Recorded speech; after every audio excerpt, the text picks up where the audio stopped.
Здравствуйте, уважаемые телезрители и радиослушатели. Я рад приветствовать вас из радиостудии «Радио Саха» в прямом эфире. Передача «Буква закона», в которой мы говорим о ваших правах, способах их защиты и обо всем, что с этим связано. Тема сегодняшней передачи – защита прав дольщиков. Разрешите мне представить гостей сегодняшней программы. Это заместитель руководителя Госстройжилнадзора Петрова Елена Никодимовна. Здравствуйте. Руководитель отдела по контролю и надзору в сфере долевого строительства Дураева Намина Савична. Здравствуйте. И адвокат, коллегия адвокатов, советник Стручков Павел Васильевич. Здравствуйте. Здравствуйте. Итак, тема программы «Долевое строительство и защита прав дольщиков». Конкретнее будем говорить о защите прав дольщиков. Первый вопрос, наверное, к Елене Никодимовне. Давайте начнем беседу с того, какова статистика сегодня заключенных договоров по договорам долевого строительства, по построенным объектам и так далее, пожалуйста. Значит, поскольку наше управление является уполномоченным органом в области государственного контроля надзора за долевым строительством, то, соответственно, мы отслеживаем наличие, застройщиков, строящихся объектов в рамках ДДО. И могу сказать, что по данным второго квартала на сегодня 74 застройщика осуществляют строительство 140 объектов. Всего зарегистрированных договоров по нашим данным и по данным управления Росреестра 8821. Общая сумма обязательств по этим договорам примерно составляет 29 миллиардов.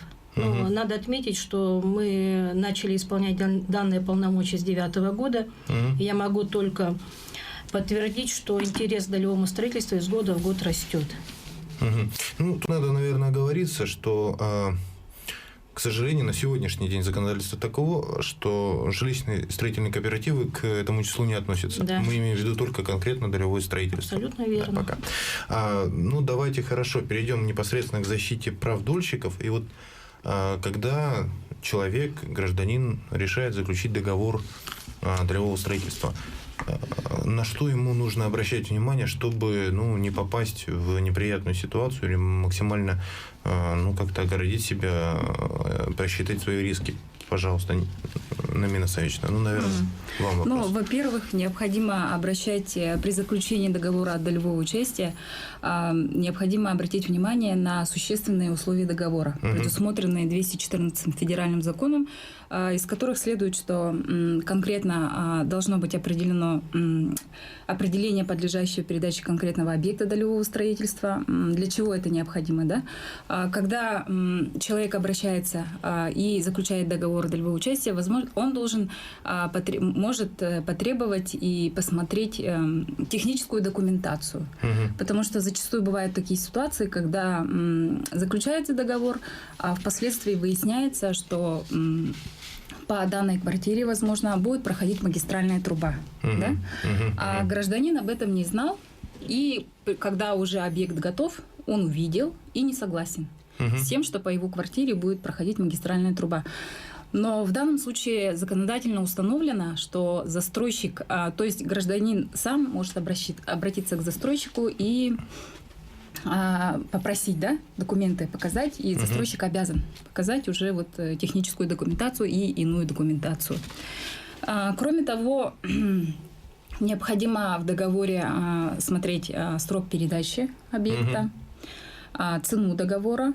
И, конечно, есть обязательные пункты, как гарантийный срок и способы обеспечения исполнения обязательства. Что значит способы обеспечения исполнения обязательства? Да?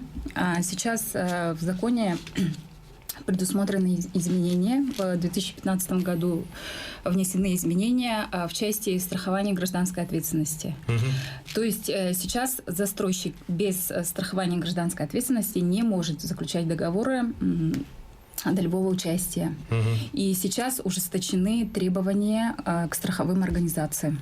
Если раньше уставной капитал страховой организации мог быть не менее 400 миллионов, а сейчас он составляет не менее 1 миллиарда рублей. И в связи с этим сейчас Центральный банк ведет реестр. Для сравнения можно привести такой пример, что на начало 2015 года было 361 страховая организация, которая страховала гражданскую ответственность застройщика. На 1 октября осталось 16 страховых организаций, которые соответствуют требованиям, установленным 214 федеральным законом. То есть, в принципе, даже если вы проверяли, получается, как бы наличие страхования у своего застройщика, лучше сейчас это перепроверить, потому что, как бы, может быть, та страховая организация выбыла, как бы, да, получается. Да, абсолютно верно. Да. Сейчас на данный момент законом установлено, что застройщик, если уже его страховая организация не соответствует, он обязан перезаключить договор. Причем установлен срок, да? Можно добавить 14 дней.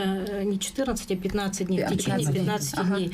Вот здесь бы хотелось обратить внимание, да, что мы недавно участвовали в общероссийском совещании по долевому строительству, значит, которое у нас проводится под эгидой рабочей группы «Единой России», значит, по работе с обманутыми дольщиками. Руководителем данной группы является депутат Государственной Думы Хинштейн Александр Евсеевич. И вот как раз он отмечал эти все вопросы, в том числе изменения в законодательстве. Вот надо сказать, что 214 федеральный закон, он содержит защитные механизмы. Сегодня тема нашего разговора – как защитить дольщика.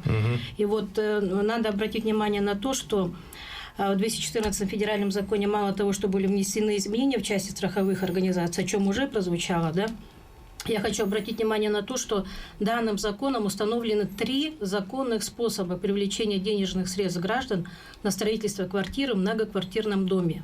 Это надо четко знать. Первый способ – через договора долевого участия. Второй способ – через участие в жилищно-строительных кооперативах. И третий способ – путем приобретения жилищных сертификатов. У нас в республике развиты 2 способа. Или люди заключают ДДУшки, или же они являются пайщиками жилищно-строительного кооператива. Остальные способы, они незаконны. Вот здесь я обращаю внимание на тот момент, что в 2010 году были внесены изменения о том, в статью 1, где четко указано о том, что нельзя привлекать иными способами денежные средства.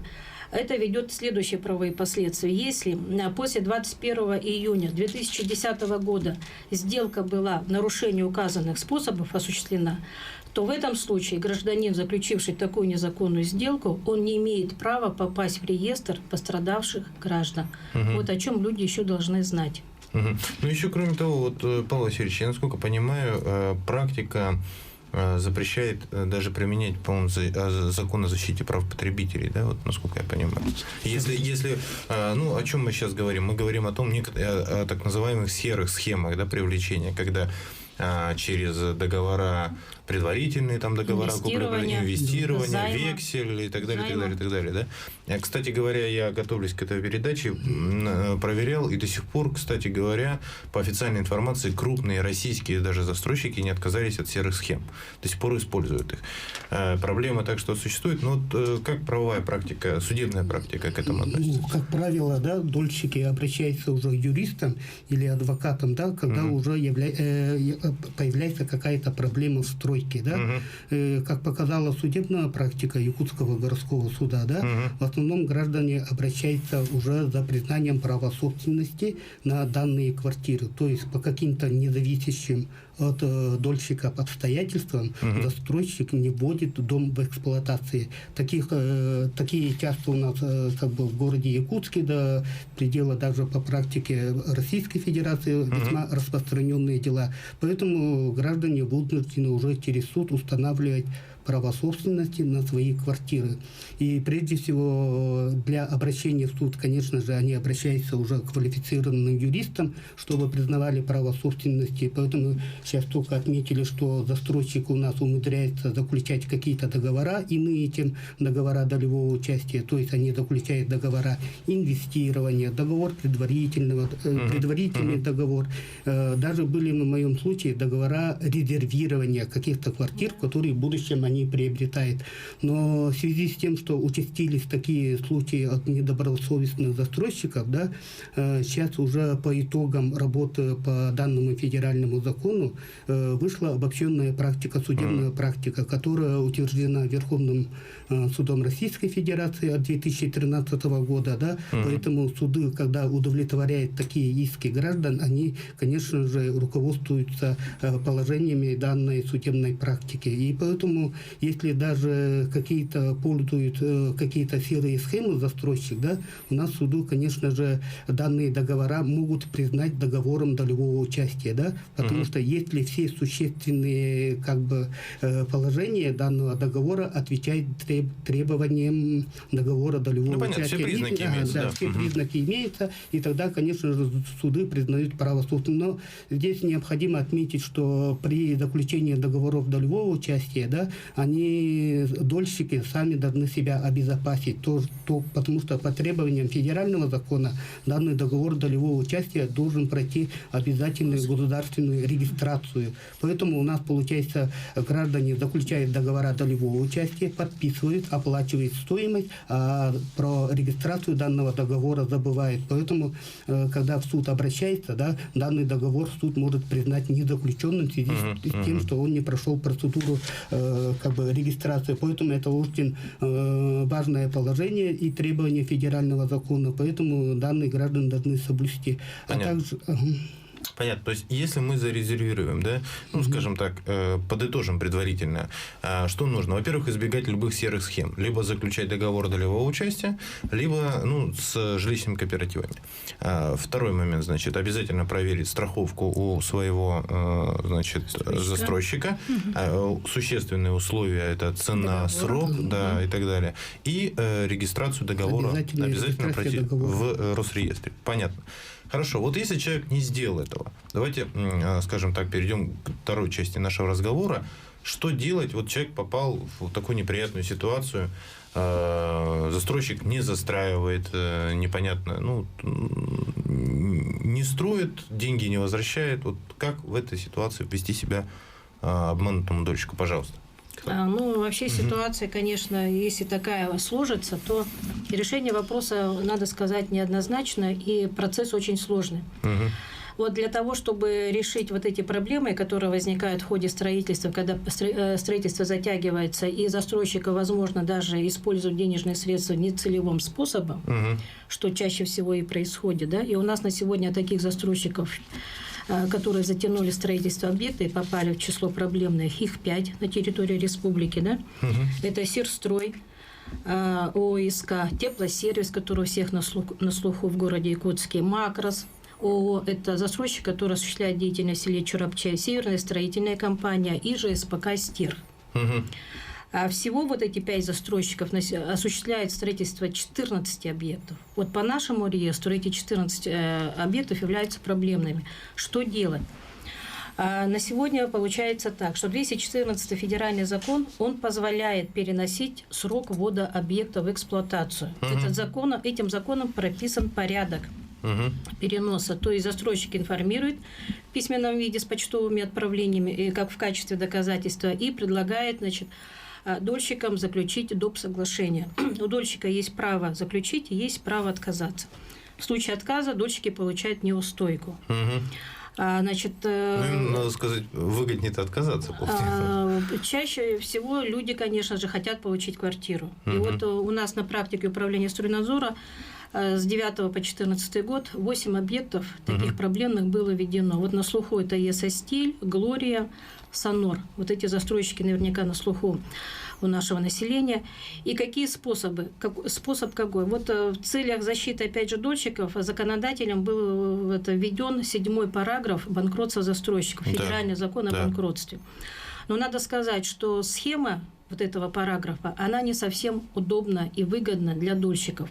Потому что, в принципе, по сути этого 7 параграфа, достройка объекта, она может осуществляться только в согласии арбитражного управляющего, который должен провести оценку объекта, экспертизу и так далее, да, подсчитать стоимость работ, которые требуются СМР и так далее.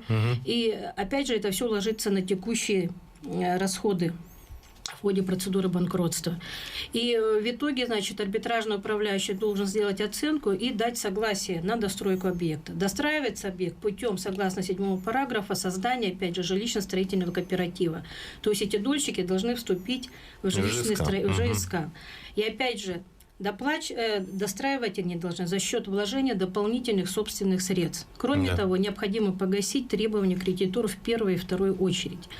Поэтому вот опыт, который у нас есть в республике и в других субъектах Российской Федерации, он показывает, что желательно, конечно, достроить объекты до введения процедуры наблюдения. Потому что все сделки, которые осуществляются в ходе и хозяйственная деятельность, в ходе, значит, процедуры банкротства, она идет только согласие арбитражного управляющего. Здесь очень много зависит от этого, от фигуры человека, который, от его, так сказать, намерений и так далее.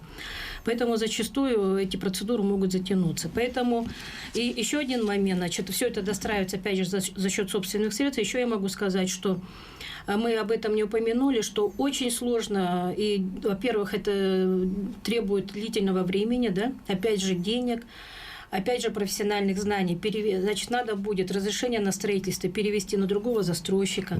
Самое главное, решить надо с правоустанавливающими документами на земельный участок, который или может находиться на праве собственности, или на праве аренды, субаренды. Вот должна быть здесь смена, да, произойти собственников или арендаторов. Кроме того, значит, земельный участок должен иметь строго целевое назначение на строительство многоквартирного дома. Это вот в том числе как обезопасить дольщиков, да. Если зная кадастровый номер, то можно, сейчас информация, она доступная, да, можно узнать целевое назначение объекта. Вот, кроме того, значит, изменения в проектную, в любом случае, документация это все потянет в ходе вот процедуры банкротства. Поэтому это вопрос, конечно, он, я бы сказала, экономически сложный, да. Поэтому, конечно, желательно не доводить. И вопросы достройки объекта, они целесообразны в том случае, когда объект имеет высокую строительную готовность. Вот как это было вот у тех застройщиков, о которых я уже сегодня сказала. Когда же низкая строительная готовность, то здесь, конечно, достраивать объект не имеет как бы и цели.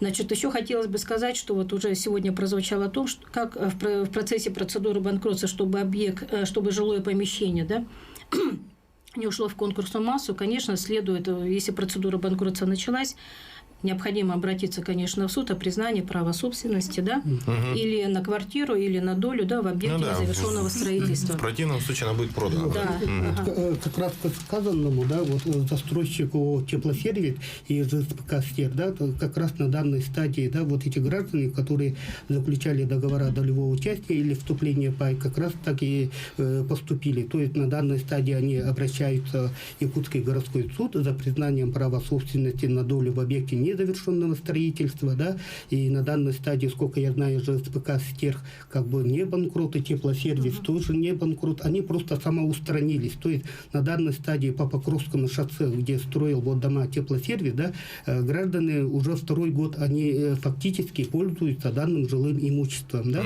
но они, получается, пользуются, если так фактически, не на законных основаниях, как будто, да, и поэтому на данной стадии они вынуждены уже обратиться в суд, как-нибудь зарегистрировать свои права, то есть закрепить. То есть они проживают в данных домах, да, осуществляют оплату коммунальных услуг, а по ЖСПК «Стер» дом как бы не заселен, но возведен, то есть 86% готовности, и на данной стадии данные граждане, то есть собственники, сами создали свой жилищный кооператив, то есть отдельно от кооператива «Стерха», потому что кооператив «Стерх» как юридическое лицо существует, они образовали свое юридическое лицо, и через архитектурные органы местного самоуправления уже как бы оформили права на землю, то есть права уже перешло на собственников, которые по суду оформили и признали свои права собственности, и на данной стадии земля уже принадлежит им на праве аренды. И сейчас стоит уже второй вопрос, вторая процедура, да,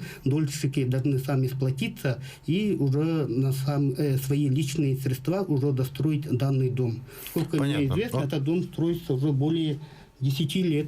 А вот, вы знаете, я не нашел этой информации. Есть у нас информация в отношении руководителей, собственников, там, организаций застройщиков? Возбуждались уголовные дела по факту? Ну, я могу ответить на данный вопрос, да. Значит, как таковой прямой уголовной ответственности за нарушение требований 214 федерального закона, в том числе за нецелевое использование денежных средств, уголовная ответственность не установлена. Не установлена, да. Но здесь в любом случае имеются факты мошенничества и хищения. Вот когда идет нецелев, когда нецелевое использование денежных средств. Или идут двойные продажи квартир. Вот наше управление, значит, в отношении, допустим, практически ЕСОСти или теплосервиса, и СОНОРа, да все мы неоднократно по результатам проверок направляли материалы в правоохранительные органы. К сожалению, у нас в республике нет такой практики, чтобы соответствующие органы, да, в пределах своей компетенции возбуждали уголовные дела, и, соответственно, кто-либо понес бы соответствующую уголовную ответственность. Это, мне кажется, и расхолаживает. Но вот на сегодня, вот в развитии этого разговора я могу сказать, что, вот, допустим, депутат Государственной Думы Хинштейн, он разработал проект федерального закона, да, внесение уголовной ответственности за привлечение денежных средств граждан лицом, не имеющим на это права. То есть тем лицом, у которого нет разрешения на строительство, у которого нет земельного участка под строительство конкретного многоквартирного дома. А в Якутии такое часто бывает, что люди, не имеющие, да, часто, да? Вот конкретно по теплосервису можно сказать, да, что вот по блоку Е там земельный участок, целевое назначение под производственную базу. То есть вообще настолько обнаглели, что даже привлекают, да, не имеет документов. С чем вот возникла вот проблема сейчас, это яркий пример. Да, что сейчас дольщики, они даже по закону они не смогли зарегистрировать свои договора долевого участия. А в данном случае вот целевое назначение участка такое, но сейчас они вынуждены выходить из ситуации и в судебном порядке уже будут восстанавливать свои права. Ну, такие случаи у нас нередки. Есть такие, у нас есть новый дом, кооператив, который, пока он к нам не подконтролен, но мы владеем информацией о том, что земельный участок, назначение его ИЖС для индивидуального жилищного строительства, но там возведен многоквартирный жилой дом в 4 этажа. То есть вот за это как бы предусмотрено, это такое уже, наверное, вопиющее нарушение на самом деле. Правоустанавливающих документов. Чаще же всего происходит, когда деньги либо нецелевым образом расходятся, либо неправильно как-то расходуются, да, и в итоге строительства нет. Тут, конечно, тяжело определить состав. А вот к имущественной ответственности, в рамках процедуры банкротства, которые у нас были все-таки субсидиарной ответственности, тоже могут привлекать и руководители должника. Такого опыта у нас не было. Опыта у нас, к сожалению, нет такой практики. Вот если бы, возможно, была бы применена уголовная ответственность к какому-либо застройщику, и если бы такая норма была бы в законе, то есть как уже последняя точка, да, в этом вопросе, возможно бы это имело бы какой-то свой определенный эффект. Но я бы еще хотела отметить, обратить внимание на правовую грамотность нашего населения. Все-таки незнание, как говорится, закона не освобождает от ответственности. Поэтому вот хотелось бы обратиться к гражданам, потенциальным дольщикам, прежде чем выбрать объект конкретный, вы, пожалуйста, узнайте историю этого застройщика. Строил ли ранее он вообще, в принципе, многоквартирные дома? Есть ли у него такой опыт? И, в принципе, какова история? И, кроме того, необходимо, конечно, проверить вот весь перечень документов, которые мы сегодня перечислили, начиная с земельного участка, разрешения на строительство, страхование гражданской ответственности. Все эти документы, они общедоступны, их можно проверить и в органе местного самоуправления, и обратиться в управление Росреестра, если вы знаете номера кадастровые. Или же вы можете подойти к нам в управление Стройжилнадзора. Мы располагаемся по адресу улица Амосова, 8, 4 этаж. В общем-то, получается ситуация такая, профилактика лучше, чем лечение, да? Хорошо, у нас остается чуть больше 1,5 минуты. Пожалуйста, кто еще хочет еще дополнить, добавлю, что Елена Никодимовна то, что уже сказала, да, если вы усматриваете, допустим, вы уже заключили договор долевого участия, и у вас есть, у нас на практике управления есть, когда мы проверяем застройщиков, мы видим, что есть незаконные пункты, которые включаются в договора долевого участия. Если у вас какие-то есть сомнения, также можете обращаться к нам, мы вам поможем, мы разберемся в ситуации и скажем, насколько проведем проверку, насколько правильно. Я благодарю моих сегодняшних гостей, рад был вас видеть и Надеюсь еще раз увидеть вас в этой студии. Дорогие друзья, на этом наша программа прощается с вами.